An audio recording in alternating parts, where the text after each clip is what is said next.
பண்ணதும் இல்லை. நான் கொஞ்சம் பேசணும். கடவுளுக்கு முன்னாடி நீ செஞ்ச பாவங்களை மனம் திறந்து சொல்லு. என் வாழ்க்கையில் கிட்டத்தட்ட ஒரு 100 பேருக்கு மேலே நான் கொண்டிருக்கேன்.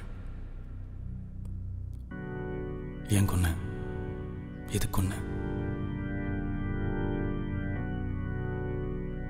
எனக்கு தெரியாது. என் சீமா இருந்தது நான் கண்ணால் பார்த்தேன்.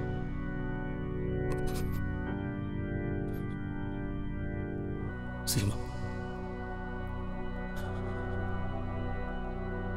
என் மனைவி, கல்யாணம் பண்ணிக்கல. ஆனால் இன்னைக்குமே அவன் மட்டும்தான் எனக்கு பொண்டாட்டி.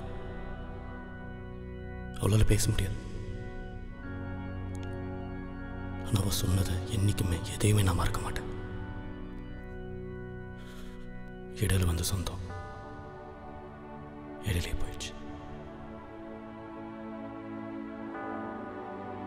என் கையால் அவளை அடக்கம் பண்ணிட்டு வந்திருக்கேன்.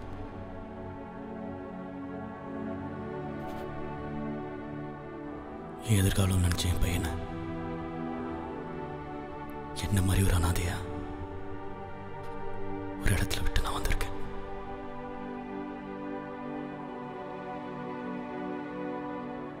நான் செஞ்ச பாவத்துக்கு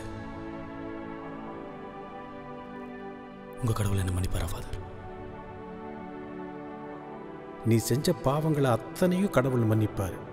மறுபடியும் அந்த பாவ செயலை செய்யாது. பிதா சுதன் பரிசுத்த ஆவியின் பெயராலே நீ மன்னிக்கப்படுவாய். நாளைக்கு கூட ஒருத்தனை கொல்ல போறேன், பாஸ்டர் எட்வர்ட். திரும்பவும் அந்த பாவத்தை பண்ணாத, மனசை மாத்திக்க. நான் இருக்கிற வரைக்கும் இப்போ கூட என்னால் அவனை கொல்ல முடியும். அவர் என்ன மன்னிச்சாலும் நான் அவரை என்னைக்குமே மன்னிக்க மாட்டேன்.